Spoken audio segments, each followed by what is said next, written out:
Hello, everyone, and welcome back to the Tech Your Business podcast. Today on the podcast, we'll be talking about, like I always say, my favorite topic, which is marketing.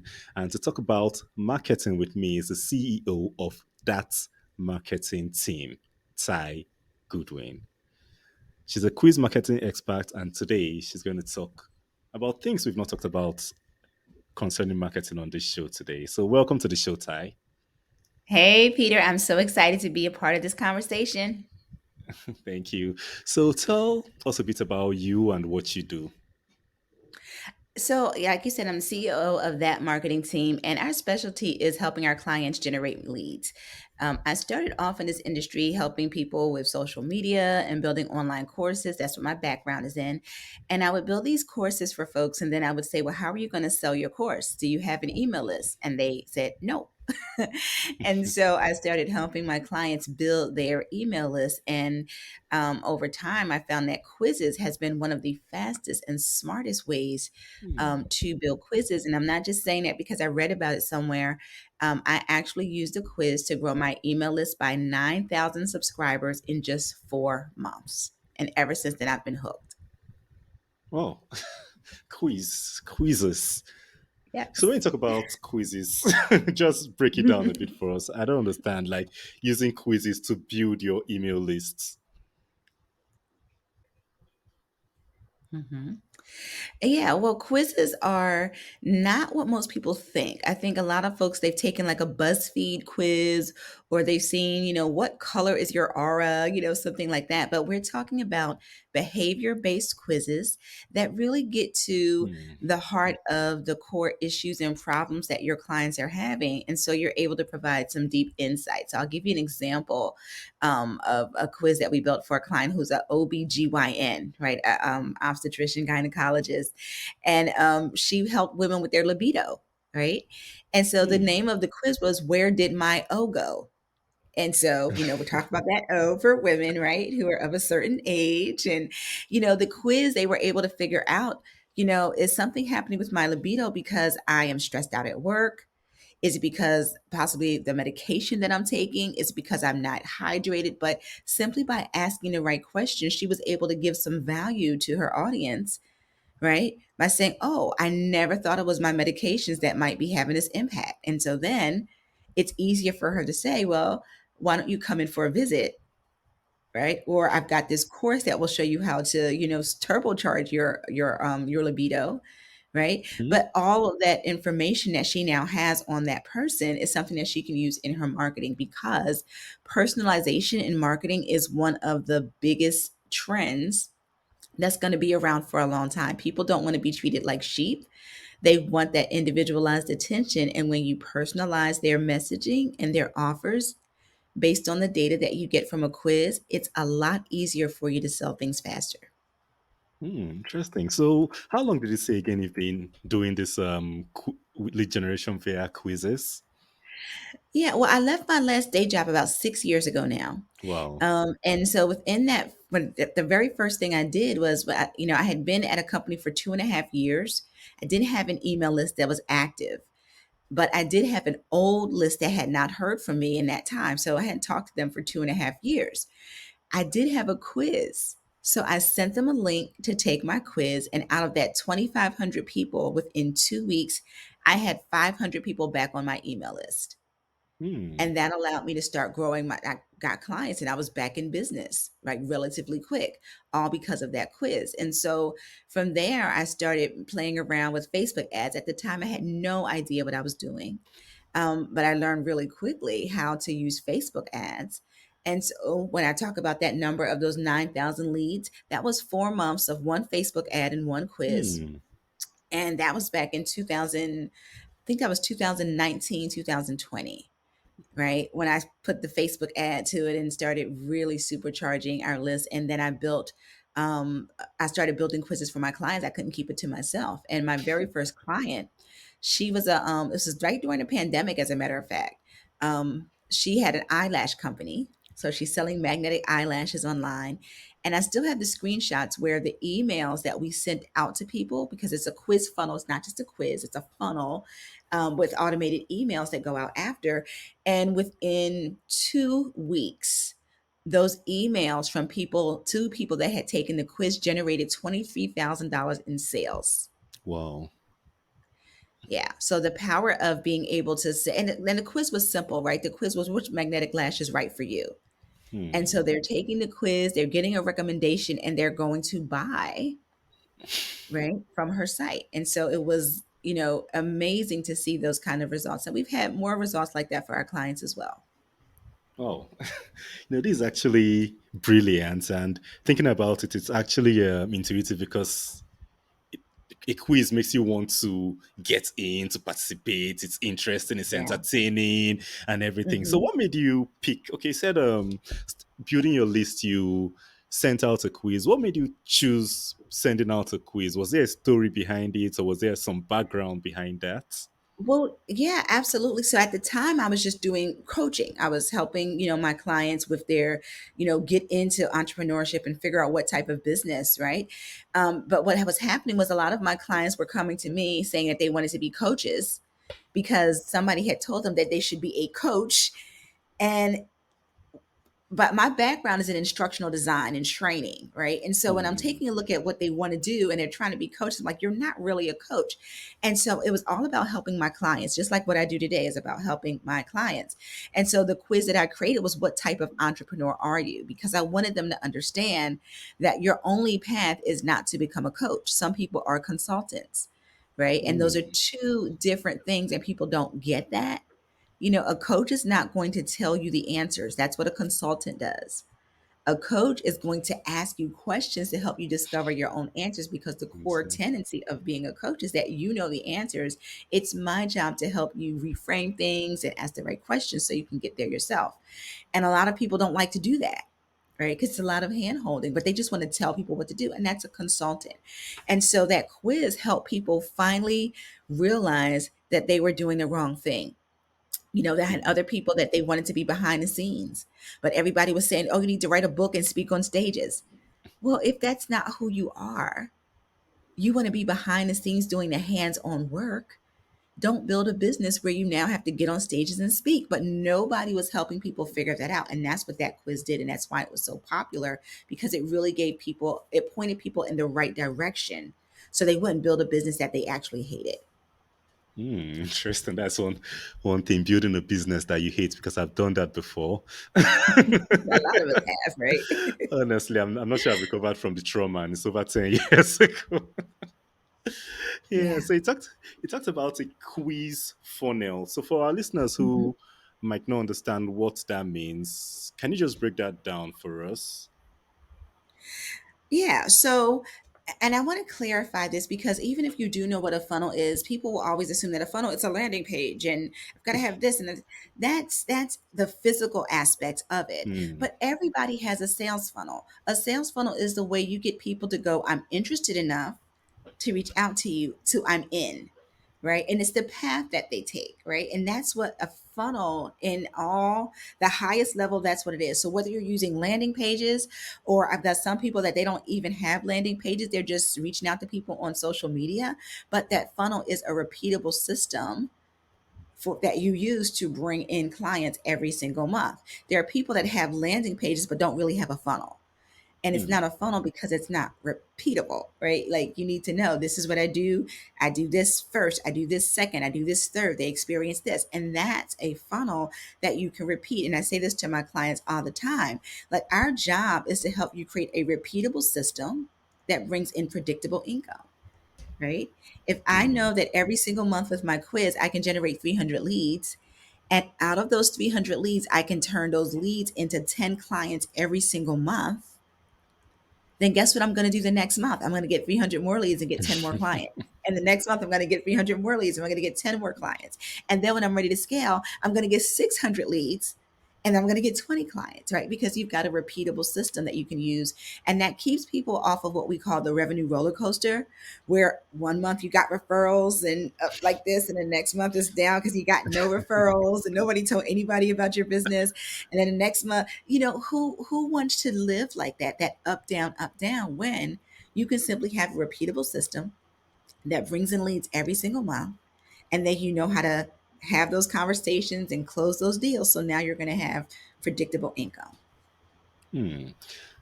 Interesting. Like they usually call that the feast of famine cycle. Exactly, exactly. Yeah. So you talked about making a quiz for an obgyn, and I'm sure you've done different businesses, different industries that Mhm. aren't related. So can you just walk us through your process for creating high converting quizzes, even though the businesses aren't alike? Yeah, it's the same process, which we've got down to a science, right, at this point. Hmm. But it really starts with making sure you're clear about who your audience is and what your offer is. And a lot of people don't want to do that, right? I can't tell you how many people I talk to that say they want to sell quizzes. And I say, well, did you, no, not quizzes, they want to sell courses. And I'll say, well, did you actually talk to the people that you want to sell the course to? Oh, no, I'm just going to put my information in a course. Do you actually have an audience to sell to? Like, how many people do you have on your email list? Oh, I've got 30 people on my email list. So Oh. you have no audience, and you've never even asked the people if they want a course, but you're going to build it and you think you're going to sell it. Right. And I see it over and over and over again. And it's because of how the industry has, portrayed things right now. But you got to know who your offer and your audience, you have to know those two things.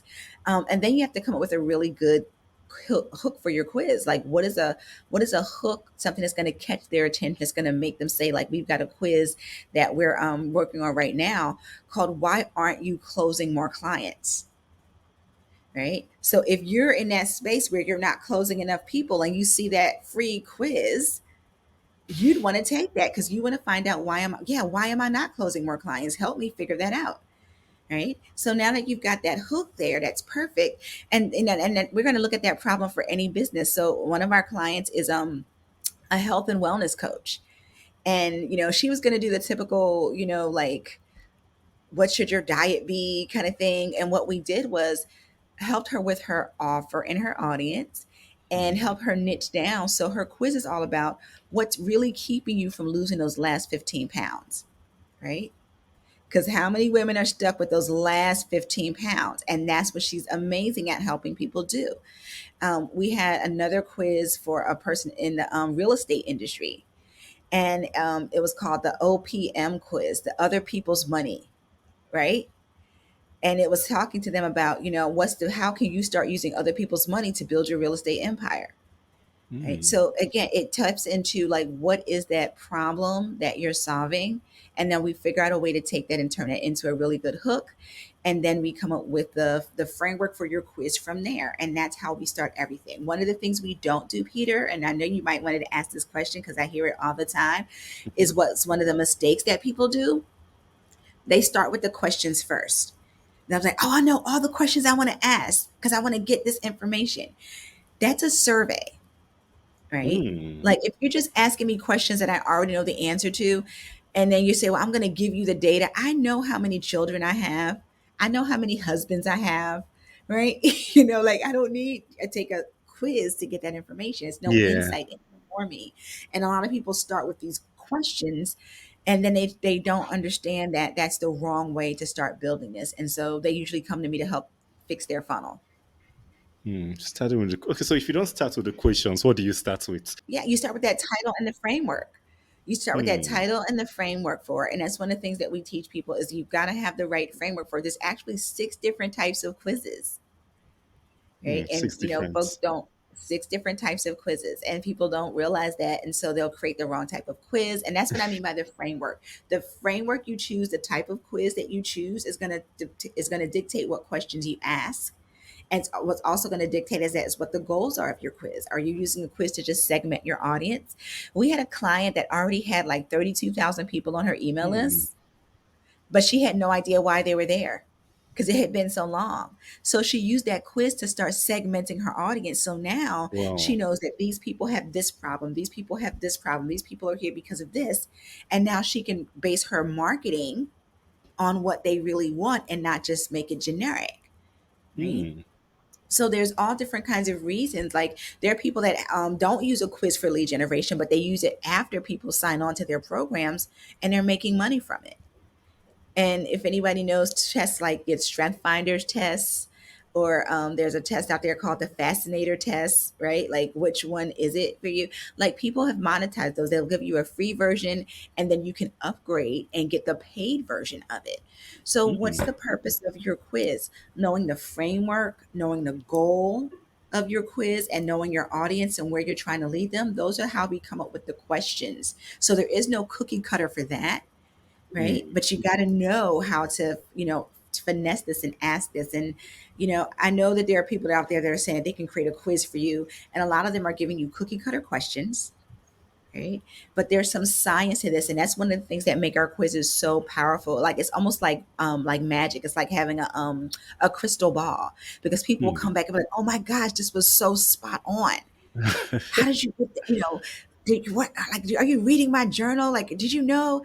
And it's because it's behavior based that we're building those questions around, behavior based questions that really Hmm. drive into the heart of what's going on with people. Interesting, because when you talked about knowing your audience, you mentioned the quiz where you talked about losing that last 15 pounds. And I feel everyone that's tried to lose weight can relate to that. For instance, from this time last year, I've been walking, I've been going to the gym and doing Hmm. different things. I think I've lost about 44 pounds so far, Okay. Uh-huh. but it's Good. around it's around the Goals, last goals, I 10 love pounds or it. so. I'm stuck at that last 10 pounds for like 3 months or so. Uh-huh. So Yep. yeah. So I think anyone on the Yeah. journey, yeah, would be able to Hmm. relate with that. So when you talk about 6 different types of quizzes, what do you Hmm. mean by that? So I'll give you a few examples. So there's you could do a mistake-based quiz if your audience is fear-based, right? Like, what's your biggest roadblock to getting your next promotion, Hmm. right? If your audience is into like scoring, like we build quizzes for people that are in like the medical field. Like, so if you're a doctor or a lawyer, people that like to get the top score, they don't like to be wrong. You're going to build a score-based quiz, right? Like, Hmm. or so for in our niche with marketing, how Facebook how Facebook ad smart are you, right? Hmm. So if you were an agency and you were trying to get people to hire you to do Facebook ads, and you know that they're trying to figure out if they're even equipped to do it, and you have a quiz called "How Facebook Ad Smart Are You?" and Hmm. I take the quiz and I get like the lowest score possible, and then you tell me that you've got a course that's going to take me from that low score to the high score, or you can even do it for me, I'm in, right? Because I didn't know what I thought I knew. Or there's a calculator, and we did this with a couple of folks, but especially in real estate, right? How much loan can you afford, right? Hmm. If you have people that are trying to buy houses and they're trying to qualify for loans, or if you were somebody who was a event planner for like brides, right? You could create a calculator for them that would say, how much is your dream wedding really going to cost you, right? Okay. And then they add everything up with the calculator, and then you can show them by working with an event planner. You have all these back end systems and deals to take that price and cut it 20%, Hmm. right? So there's all so yeah, so those are just a couple of the types of quizzes, and one of the most popular ones is the personality quiz or behavior based quiz, right? And so that the one I mentioned before, what type of entrepreneur are you, is a personality quiz, and the outcomes were: are you a trailblazer who likes to speak on stages? Are Hmm. you the guide who likes to teach people and coach people through? Or are you the what was the other one, the consultant, right? Who you like to tell people what to do and let them do it, right? You Hmm. don't, you're not going to sit there and wait for them to get the results. You're the consultant. I'm going to give you the information, go do it. Don't come back and ask me 50 million questions, right? And that's what was happening with my clients, right? They were saying that they were a coach, but they really just wanted to be a consultant. And so when people would come back with a whole bunch of questions, they would get so frustrated. I told you True. what to do, blah, blah, blah. And that person's like, what did it? That person really needed coaching and training, but you're the Hmm. consultant and you're trying to step into that role, right? So that's what a personality quiz does. And we've had fun ones, around like, what type of this was a funny one for a feminine hygiene product called what type of fruit is your cookie? Hmm. Right? Are you the strawberry? Are you the passion fruit? Like, so if you can add fun and infuse humor into it, but it really Yeah. depends on like if your brand is fun like that, great. If your brand is not, we built quizzes for people in corporate environments as well. Like in HR consulting, like is your workplace culture hurting or helping your bottom line, right? Hmm. And so like all those kinds, so we've created so many different types of quizzes for clients, all different kinds of niches and industries, and it's been great to see the conversion rate because that's what's important, right? The title is Yeah. cute and the hooks are cute, but quizzes convert so much better than a traditional PDF. Your traditional lead Wow. magnet is going to convert maybe around 15%. Hmm. We've seen quizzes, and we've got the testimonials and receipts to prove it, but we've seen quizzes convert anywhere from 60 to 70%, Wow. as low as 30, but up to 60 and 70% conversion rates. Wow. Wow. Wow. Mhm. Yeah. That's mind blowing, honestly. Yes. That's mind blowing. So, Yeah. talking about conversion rates, that's a measurement. So, when business owners are doing these quizzes or other digital marketing efforts, what are the key metrics they should track to ensure Oh, that they are doing well? yeah, that's such a great question. And there's so many different things to track. I'll tell you the top three or four, that we help our clients make sure they're tracking. Of course, number one is, your conversion rate on the things that you're doing. Are you looking at your statistics, right? Like I had a client the other day saying, I need to change my lead magnet. And I said, why? And she was like, well, no one's clicking on it. I said, well, let's take a look at your numbers. And so we went to take a look at the statistics. She had only sent about 100 people to that page. Oh. Yeah, see, exactly. But she's like, oh, it's my lead. It's not your lead magnet, it's traffic. And that's a huge thing that people don't understand. Like, they really think that if they show it to 10 people on Facebook, that it's going to change their business. And it's not going to work that way. The average website gets over 1,000 visits a month. Hmm. So if you're only getting 100 people, barely 100 people, barely 50 people to your website, you're never going to get the traffic numbers that you need. So you got to take a look at that. And then you have to take a look at your cost per lead. Like we're running ads, which we do. We run Facebook ads. We don't just do it for clients, we do it for ourselves. And right now, our cost per lead is about $3.50, Wow. which in the marketing space is pretty good, right?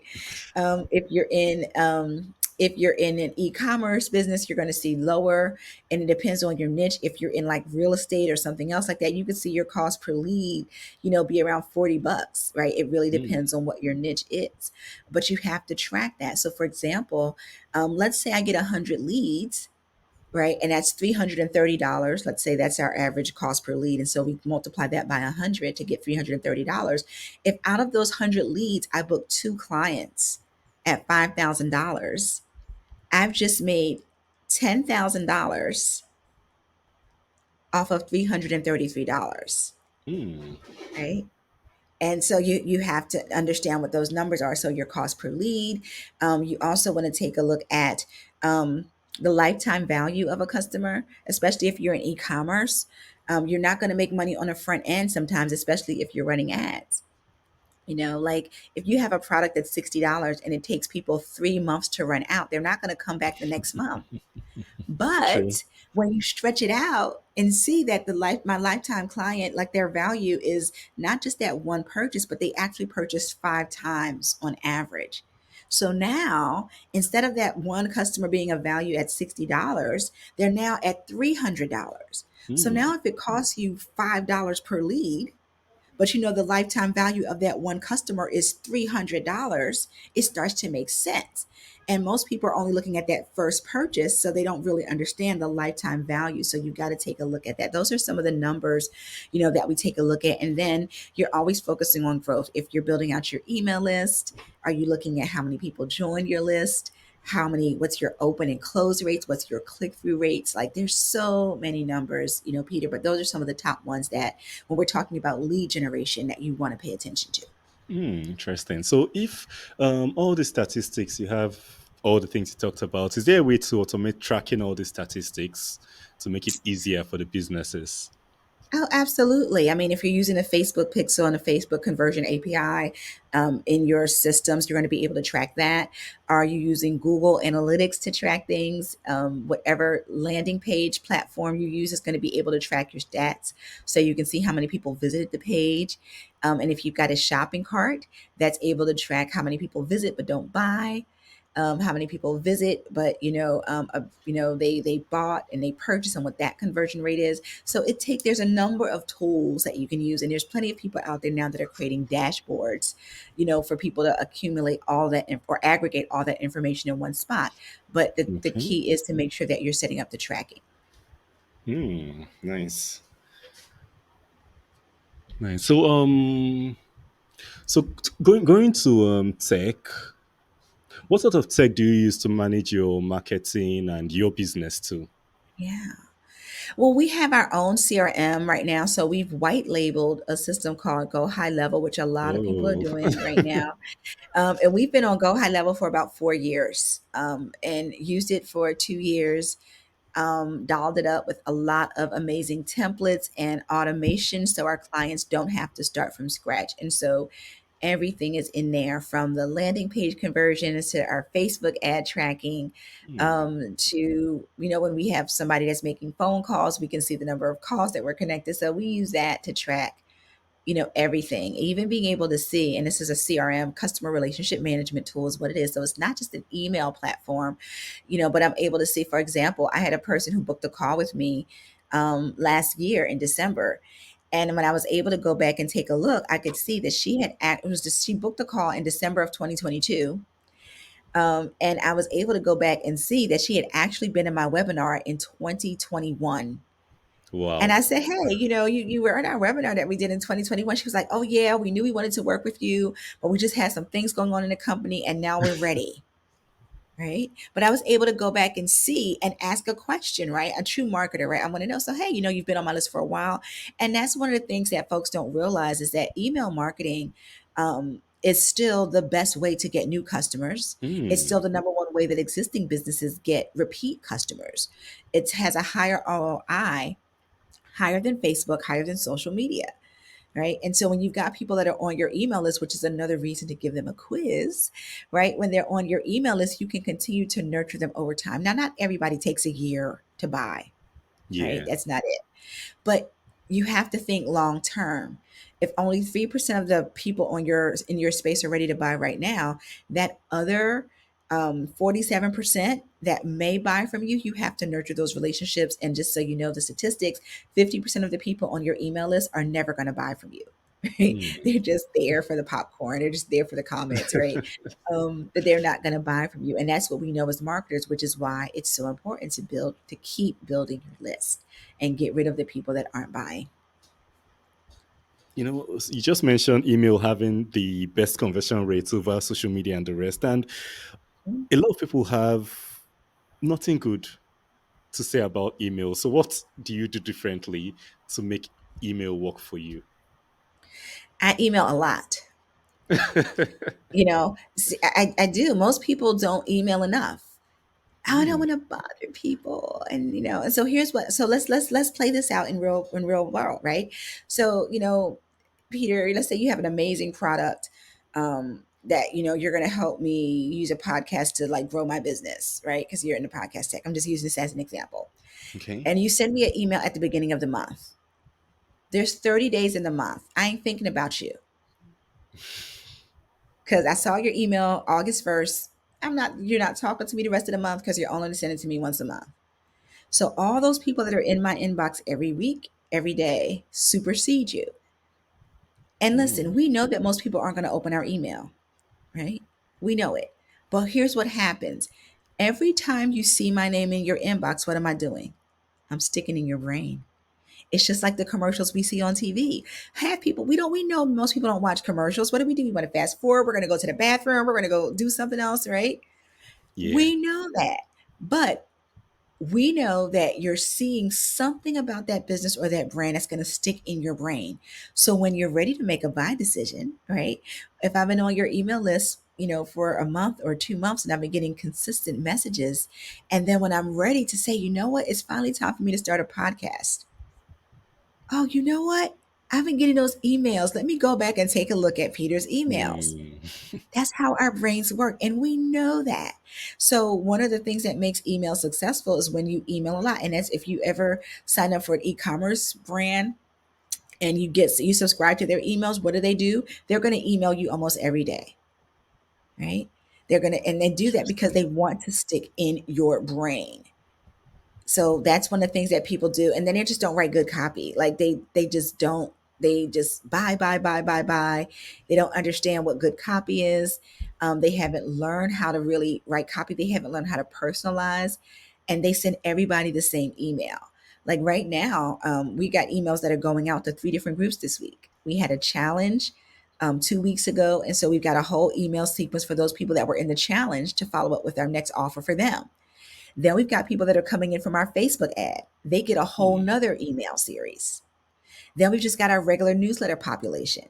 But we don't send everybody the same email because the people that came in from our Facebook ad, we're going to have a different conversation with them, right? Than the people that have been in our challenge and been hanging out with us for the last 2 weeks, right? We're going to talk to them a little bit differently.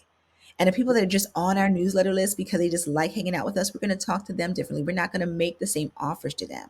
And when you don't segment your email list and you're sending out generic stuff every single week, you're really missing an opportunity to cater to what those people are looking for. Interesting. So at the end of the day, for email to work for your business, you should do a little bit more work. You should email more, improve your copy, and also personalize more by segmenting your audience. So for Absolutely. Yeah, so you've mentioned Facebook a couple of times. You mentioned it when you started a business. You mentioned it at the part where we talked about tracking and the pixel and everything. So, do you feel Facebook is the best social media platform for businesses Mm. to market? Oh, that's such a loaded question because it depends on your audience. Is your Mm, audience on Facebook? And I say this about for any platform. I say, what's the best one? Well, it's the best one is where your audience is hanging out. If you're targeting a more corporate audience that maybe works at a job where they don't get access to Facebook on their computers, then Facebook is probably not your best place, right? They mm, can't access it on their computers. They can't access LinkedIn, right? If you're focusing on an audience and this goes back to what I said earlier about having to really be clear about who your audience is. If you're focused on people who are always on their phone, 9 times out of 10, they're on their phone looking at Instagram Reels and yes, TikTok Reels, right? So you may want to interesting. take a look at that. So it really comes down to knowing who your audience is and what platforms they prefer. Interesting. So let's go over to what everybody's talking about these days, which is AI. So, what are your thoughts on AI and marketing? It's a mix, right? Because what I've seen people say with AI, and first of all, let me make it clear, I like the AI capabilities. I like that. But here's what starts to happen. People are like, oh, I'm going to use AI, or I heard some people call it chatty, right? Chat GPT, whatever, I'm going to use it and I'm going to do all my copy. And I'm like, that's great. You still don't know who your audience is, so it can't help you write really good copy, right? Just telling it to give you an email series. I need an email to promote my webinar. Who you're talking to, what's the objective of your webinar. Like there's all other kinds of questions that you need to ask that people don't know, and it's unsexy, so they don't want to do the market research. True. So while I love the capabilities of the technology, I mean, we use it. We've got a whole class that we taught on using Chat GPT to create a quiz, and I've got 30 prompts that you can use to create your Well, entire quiz funnel, from the quiz concept all the way to your Facebook ads to promote your quiz. hmm, But it's structured so that you go from step to step to step to get it built. right? Because if you don't follow those steps, like you've got to train, you've got to train it on how to think, and you've got to build and build and build. And so that's what the um prompts are helping you do. It's helping you build it in such a way that it builds on everything. And so it takes that information from the first question to the next question, so that by the time you're ready to get to the Facebook ads, it's got all of this built up that it's able to use. So I love the technology, love the capability of it, but it is a little bit concerning because it's making all those people who didn't think before, they're still not Hmm. thinking. And so I said this the other day, like, you can use it all you want to, but if you still don't know the right questions to ask, it's not going to help you, you Yeah. know? Because someone said it's like a computer, garbage in, garbage out. So if you put garbage in, it just. Exactly. And there's one more thing, Peter, that it's not going to be able to do. And I said this the other day too, is that, it can give you some great answers and some great starting points, some great outlines, and even some great content, but it can't tell your stories. And that's Hmm. one of the things that I see a lot in marketing, where everybody's trying to jump on the bandwagon saying, well, I'm an AI expert and I can do this. Well, just because you know how to use the tool doesn't make you the expert. Show me the results that you've gotten, right? And you don't have any, and a lot of people don't have any stories to tell because they don't have any results. And I've, True. I've seen people do that with quizzes. I've seen people do that so much. Well, I'm going to show you how to do A, B, and C. Well, tell me the story of when you did it, right? Like, one of the promises that we make our clients is that we can help you generate 300 leads in 30 days. And somebody was saying, well, you shouldn't promise that, because I said, I can promise it because I can show you the receipts where we actually do it for our clients. Like, I've Yeah. got the stories. I can show it to you. I can show you ours, right? I can. So if you don't have stories to back things up, I don't care what you're spitting out of Chat GPT, because everybody can do that. What are the stories that tell me that you've actually done it and got results? Hmm. Interesting. So, looking over the past few years, going through your business, working with a lot of clients and doing their marketing and everything, if you're to look back and give your younger self some advice, what would you tell yourself? Charge more. Hands down, charge more. I'm a former teacher, so I come from that space and that mindset of, oh, I want to save the world and I want to help all these folks. And one of the reasons is, so I'm very transparent. I tell stories all the time, like I was just saying. My very first venture out as a full-time entrepreneur, I had to go back and get a day job, right? I had to go back and get a day job because I wasn't making enough money, and I call this period of my life where I was Facebook rich and profit poor. Okay. I was making a whole lot of friends and connections, and people liked what I was doing. They would follow me. They would say, oh, Ty, your messages are just so encouraging and inspiring. So I was Facebook rich, but I was profit poor. I had no clients. And so I ended up having to go back to a day job. And part of that was because I didn't understand pricing. I'm thinking that, I didn't understand the value of what I was doing. And it wasn't until I started hanging around a different set of people who were not paying $97 for products, that I could feel their embarrassment for me when I set my pricing, right? Like, I did my first quiz funnel for like $2,500. And I'm talking about, I'm building your quiz questions, your landing page, all of your emails. I'm setting everything up. And these guys that I was in this program with, they're charging $10,000 for a funnel, and they're not even writing copy, right? I'm like, what the what?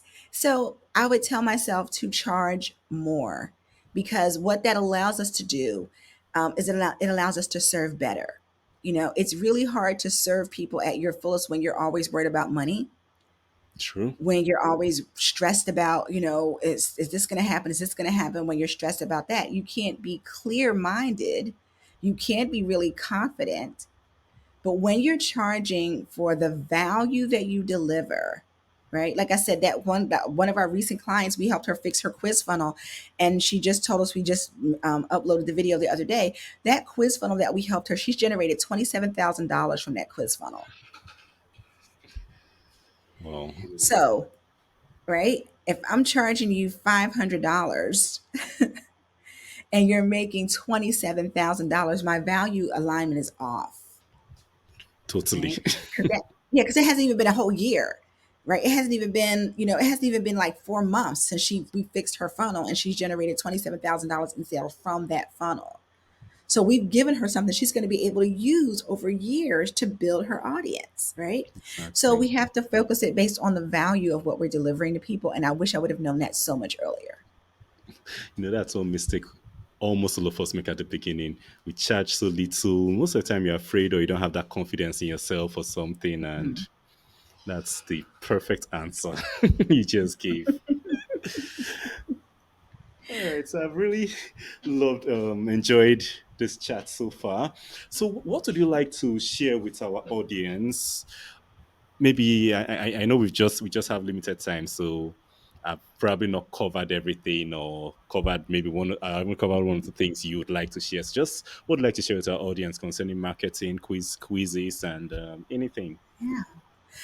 The biggest thing I share with a lot of people is that you have to have an audience to sell to.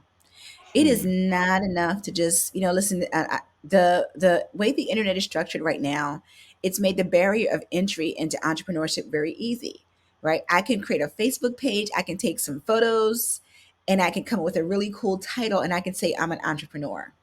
true. But we see a lot of people doing that, but they're not getting clients, right? They don't have an audience. They don't have people to sell to. And if you don't have an audience, then that's what your job is, to build that audience. I see people, they keep creating new products. You don't have an audience to sell the first product to, right? Um, and they misunderstand how time works. Like there's a lot of people that think, well, I'm just going to spend 30 minutes a day on social media because I have my boundaries. And I'm like, but you have no clients. So how do you be like, I spent 30 minutes on social media and I'm done and you have no clients? Like, no, you do it until you get a lead, right? You do True. it until you get a client. You do it until you get a call. I say this all the time. If you're spending your time on social media and you're not walking away with a new lead, a new client, a new person added to your group, a new connection, or a new friend, you're doing it wrong. Hmm, You've got to have something tangible. So you have to be consistent. You have to show up every day. This is not for the faint of heart. And with so many people stepping into entrepreneurship right now, it means that there's more competition. So if you don't have something like a quiz to cut through the noise and build your audience, you're in the pool with all the other kids, right? And you're not on a yacht, right? You're in a public pool with all the kids and you're not on a yacht with the clients. true. And that's like you said, it's actually really simple these days to position yourself as an entrepreneur. But what I always tell people who want to go into business is that it's one of the hardest things you're ever going to do in your life. So you should Yeah. just make up your mind and Oh know yeah. that. Yeah. It's a lot, but you have to make sure that you're building something that you love. True. I mean, and I was in corporate for 20 years, and I worked really hard at corporate, and I got to the point where if I'm working hard, if I'm giving you 60 hours, and I have to go into an office, and I have to have commute time, and I have to ask you for when I can take a vacation, I could take those same 60 hours and I could work anywhere I want. I could not Exactly. have a commute time. I could make as much money as I decide to, right? So there's some trade-offs, but you gotta love it. You gotta love selling. You gotta love, you gotta love it. Well, you don't have to love selling, but you have to be willing to do it. Let me say that. You have to be willing to do it until you can hire somebody, right? But if So you don't want to sell, don't become an entrepreneur.